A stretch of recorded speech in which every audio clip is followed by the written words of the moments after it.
I'm Ruthie Rogers, resident chef here at the Book Vault, and today my sidekick is... My name is Nancy Simpson. I'm manager here at the Book Vault. We would like to welcome you to the first episode of Cooking at the Vault with Ruthie Rogers. Here's to a great show. Yes. Today I'm featuring a cookbook called Sam the Cooking Guy by Sam Zine. You may have seen him if you watch the Discovery Channel. My cookbook club used this book for one of our sections of cooking, and we love this book so much because all the recipes are fairly easy. Most of the food is items you would have in your cupboard or are very accessible at our local grocery stores. Not only did your cooking club like it, but today we actually had people fighting over this because we had one customer who wanted 4 copies and we needed some for the show today, and there was actually, it wasn't a real fight, but people were really demanding this book. It's very, very good and easy. Well, the first recipe I'm going to start with out of the book is called Salt and Pepper Shrimp, and the recipe consists of 2 tablespoons of chopped minced garlic, a half a tablespoon of coarse salt and coarse ground pepper. You want to mix that together. 1 bunch of onions sliced, and you need 1 inch of ginger, which you want to, I learned a trick about ginger and how to use it easily. You want to take your whole root, you want to cut the outsides off. You'll store it in a Ziploc bag and it will stay for months. In chunks like that? In chunks like this. Okay. It'll store for months, and then when you take it out to grate it, it grates much easier when it's actually frozen. As you can see, when it's not frozen, it kind of gels up. So it is easier when it's frozen. What kind of grater are you using? This is a microplane grater. They're laser cut, so they're razor sharp. We do carry them here at the Book Vault. Every kitchen should have one, if not more. They come in several different settings of coarseness and fineness. They shred some of the finest cheese I've ever seen. Very good quality. Okay, I've got my pan started. You want it very hot. You can also use a wok for this, or it could be done on a barbecue or a grill pan on your stove.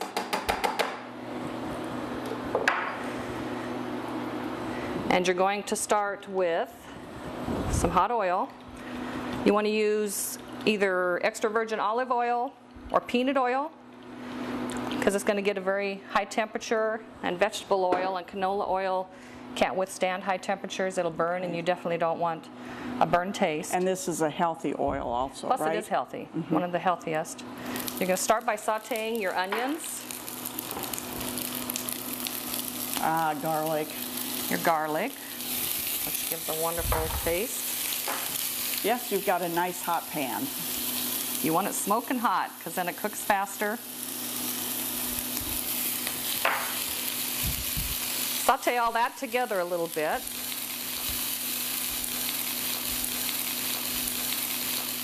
And then I've got a pound of deveined shrimp. Why is it gray? That's the natural color of shrimp, and you'll notice as we keep cooking it, it's going to lose its transparency and it's going to change color into the pinks and the oranges. Okay.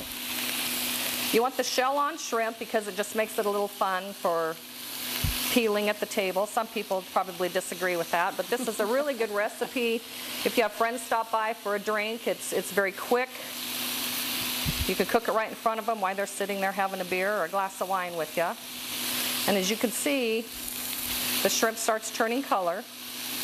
That means it's getting cooked. I love the smell already. A lot of good smells gelling together with the ginger, and of course there's nothing better than garlic. Now, your ginger also was a different color than I'm accustomed to. Why is that ginger yellow instead of pink? Well, this is a natural ginger. This is the way it comes on the root. A lot of the pink ginger you're seeing are pickled gingers, like they serve with sushi or with a salad or as a garnish. But that is a natural ginger, and ginger is also very good for you. So So you can see it doesn't take a lot of time. Just keep flipping until you get rid of a lot of the gray and the brown areas. It would be very easy to be cooking this while your guests were just kind of hanging around. And on the grill, it's very easy too, so. Great. And you can add your own flavors to it. I like to add red pepper flakes to mine. Gives it kind of a little bit of a bite. And if you want to grab the platter, I think we're just about ready. Good.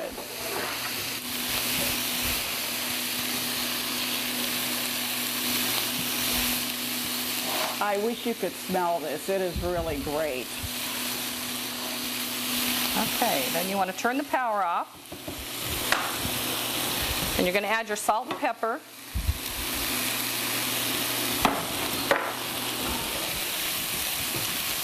Just kind of toss that all in there. How much salt was that?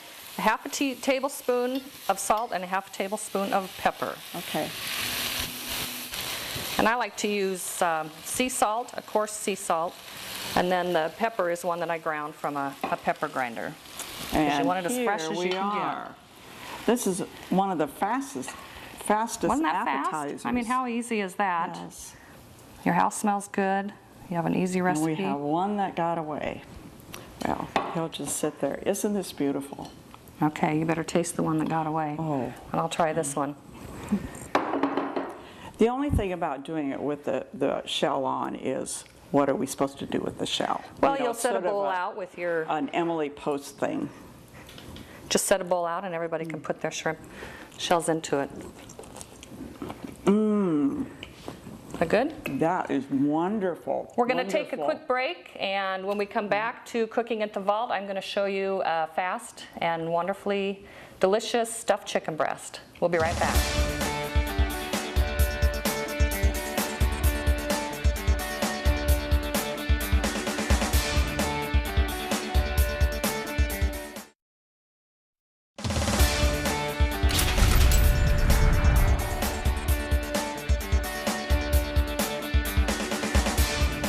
Welcome back to Cooking at the Vault. I'm Ruthie Rogers, and I've got my sidekick Nancy Simpson here with me today. We just got done making the appetizer salt and pepper shrimp. From the Sam the Cooking Guy cookbook that I raved about before. If you do have your own cookbook and you're following along, the salt and pepper shrimp was on page 43. And Ruthie, what are you making now? I'm going to make chicken breast stuffed with goat cheese and a sun-dried tomato pesto. And that is on page 115. So for this recipe, you want to start with large chicken breasts. And I like to take the large chicken breasts, put them in a Ziploc bag, and take a glass or jar or whatever, and you want to pound them out till they're thin. Don't get the real thin ones in the store because they need to have chicken because you're going to create a pocket, so you need chicken on the top and on the bottom. So I've pounded these out, and I'm sure you did that beforehand to get rid of all the noise so we didn't have to go through that here, right, Ruthie? I did, and you can use, like I said, a jar, a glass, or the old meat pounder that your mother had. If she was like just my hacked mother. it with a butcher knife until it was thin. I think she called it tenderizing. Yeah. So I have taken one chicken breast and I've made a pocket in it, and that's very simple to do. You want to be careful to leave enough meat on top and on the bottom, because sometimes you'll go through and you'll have a hole if it gets too thin. So you just want to carefully slice. That looks dangerous, doesn't it? I think I know some people who would hurt themselves. But you're doing a You want to do it wonderful carefully. job. See, I went through that's there. a great job. So you've got your pocket. You're going to start with sun-dried tomato pesto. Now I bought the ready-made kind that you can get at the grocery store, or you can make your own. Pestos are very easy to make. If you have a food processor or a blender, basically it's going to be your sun-dried tomatoes, garlic, Parmesan cheese, walnuts or pine nuts, and you just want to blend it all together until it makes a pesto, which is a paste. So you're going to add sun-dried tomatoes into both of your pockets. Actually, Sam, the cooking guy, has a couple of recipes for pesto in there, in his book also. Pestos are wonderful. There's so many different kinds, and you can use them as a spread on sandwiches or with crackers and cheese. And then I've got goat cheese. I've used the log type because it seems to melt easier. The crumbled is a little drier. So with the log type, You can it put a melts lot easier. in mine, Ruthie. Put a lot in yours? Okay. I love cheese. Now, for those of you who haven't had goat cheese, it's very tart. Some people don't like the taste of it, but it is wonderful. And when you mix it with the sweetness of the sun-dried tomatoes, it really mellows out the taste, the stronger taste of the goat cheese. It is very healthy, and you can do a lot of things with it. I want to turn the power on. We'll get the pan going. So once you've got your breast stuffed, what you're going to do is you want to close the pocket to keep all the good stuff from oozing out. And I've taken wooden skewers and I soaked them in water for about 30 minutes. And I do that so it keeps them from charring in the pan, or if you use them on the grill. If you're going to make shish kebabs on the grill, you want to make sure and soak your skewers. So you kind of want to just sew the edges together. This is the sewing part of the cooking show. And you try not to poke yourself.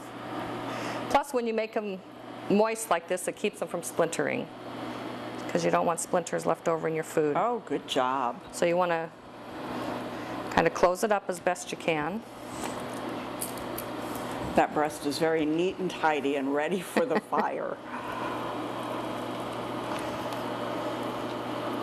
This one's got a little hole in it, so Very we're going to good. have some cheese melting into the pan. So Like I said, that is mine. There you isn't go. That one. That's got that your one, name on it. It's got a hole in it because you put so much cheese in it for me. Perfect. Now, do you use oil in this pan to do actually, these? I'm going to oil and season the chicken breast before I put them in the pan. Right on the breast. Great.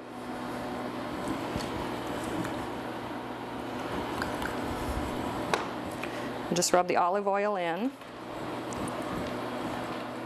because you want it to brown real good in the beginning, and then it will keep the juices in if you brown it, and then you kind of cook it a little slower. A little bit of salt Salt. and some ground pepper. Cooking is kind of a touchy-feely thing, isn't it? I mean, I was watching you. Well, yeah, you have to get into it. Caressing the olive oil. Okay, we're going to start the chicken.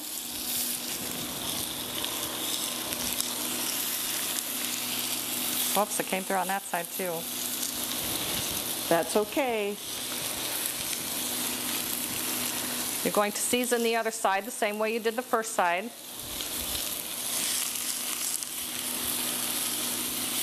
And you want to try and let it cook on one side and get all the way done before you flip it.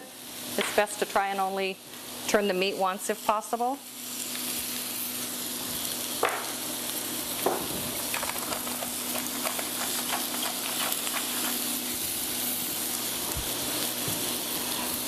While that's frying, I'm going to hit on this book again, Sam, the cooking guy.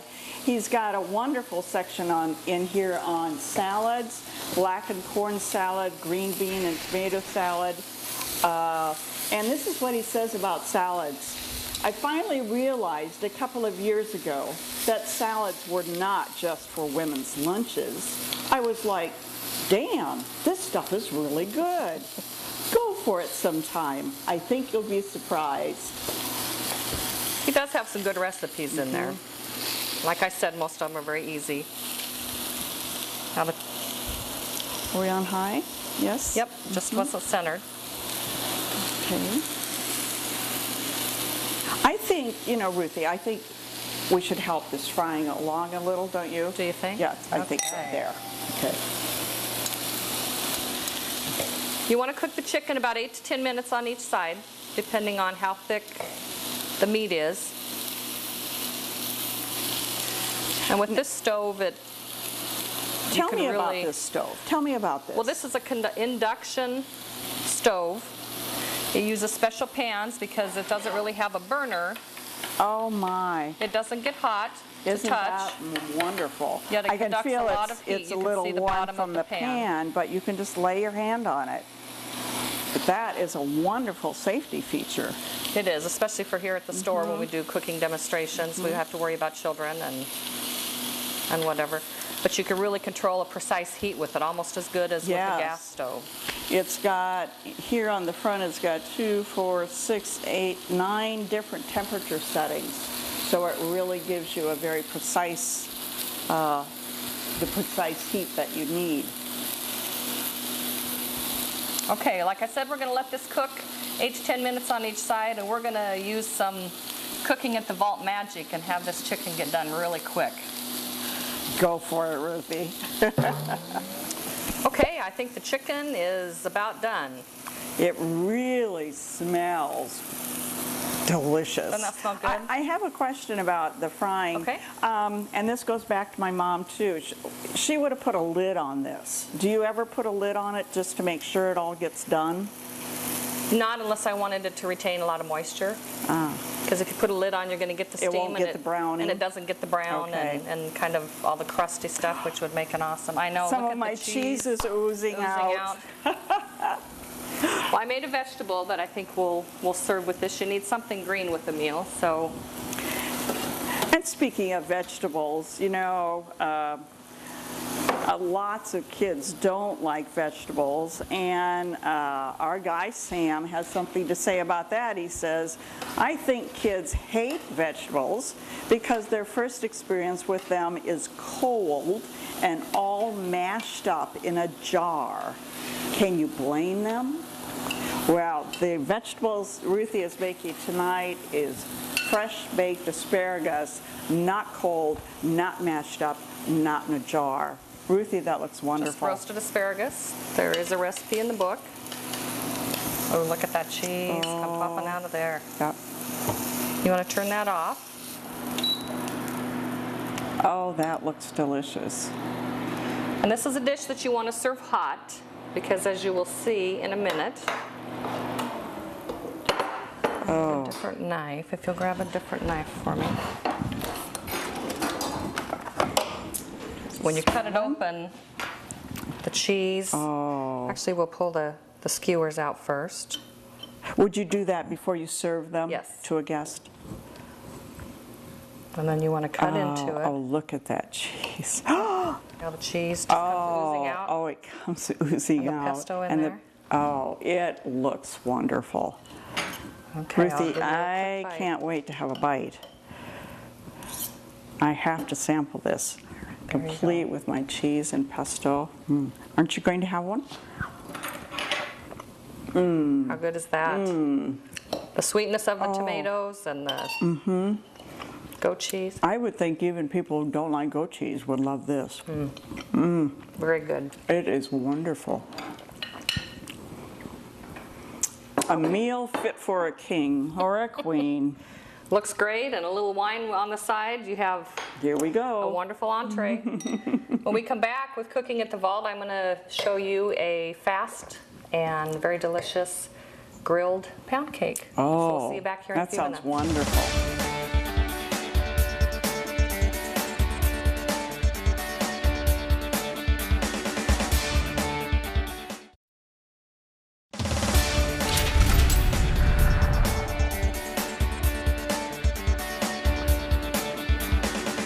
Hi, and welcome back to Cooking at the Vault. I'm Ruthie Rogers here with my sidekick Nancy Simpson, and we are going to show you a great way to finish off a meal, and what better way to do that than with dessert. Dessert. Even if you're not hungry, even if you feel you can't eat another bite, dessert makes the meal. You have to have the sweet to top off the meal. Preferably a simple one. It's very simple. I'm going to do a grilled pound cake with fresh fruit and some whipped cream with Chambord. I'm starting with a pound cake, and I bought the frozen kind at the grocery store. It's a lot easier than taking the time to make one by scratch, you know, with a pound of this and a pound of that. So you're going to slice the frozen pound cake into 1-inch slices, and I'm going to start these in a pan because you want to. Sort of on medium heat, do you think? Yeah, I think that's probably the best. You don't want them to get too done, but what you're mainly looking for is a little crispness on the outside and a warmth on the inside. And while those are getting warm, I'm going to add some Chambord to my whipping cream. I've taken 1 cup of the liquid whipping cream and whipped it till it comes to soft peaks, and then you're going to add 2 tablespoons of Chambord. And Chambord is a raspberry liqueur. So for those of you that like raspberries. Yes. Ruthie, I'm a shortcut taker. I have to ask you, can I please use Dream Whip?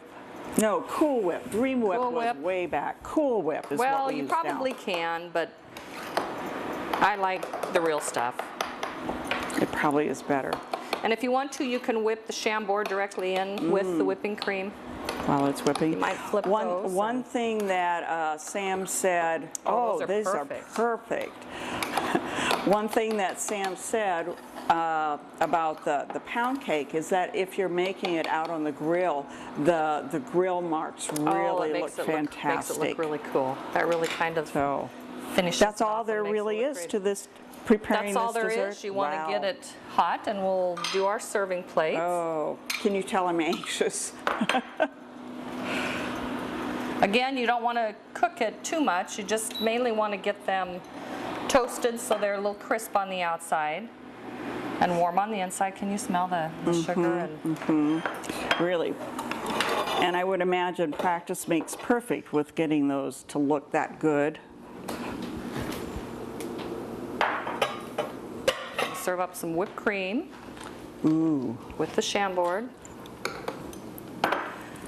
Then you're going to take fresh berries, and I have chosen strawberries and blueberries. They didn't have any raspberries at the grocery store, but you could use blackberries, you could use peaches, any kind of berries that are your favorite. Well, you could just go with the season, right? Correct. Great. Or what you have in your garden. And it's nice to have a dessert that's healthy, or relatively. I mean, we're not counting the pound cake. I'm sprinkling turbinado sugar on top. And this is actually a raw sugar. It's healthy. There again, it's organic. It's all natural. And what this is going to do is just add a little bit of a crunch to the top of it. So you've got your pound cake that's warm and crispy with your whipped cream that's got the sweetness of the Chambord, your fresh berries, and your turbinado sugar. See. How easy was that? You know, that was fantastic. That was almost faster than the. So your whole meal, the appetizer, the main dish, and the dessert didn't even take a half an hour, did it? Didn't take a half an hour. Wow. So let's recap on what we did today. Salt and pepper shrimp. Simmer all ingredients together. Add a pound of shrimp and cook. Then sprinkle salt and pepper and serve. Stuffed chicken breast. Stuff the breast with cheese and pesto. Cook chicken thoroughly. Add the baked asparagus and enjoy. Grilled pound cake. Add flavored liqueur to the whipped cream. Toast the cake on both sides. Add fruit and sprinkle with turbinado sugar. Welcome back to Cooking at the Vault. As you can see, we've sat down at the table to enjoy the wonderful meal that we just made.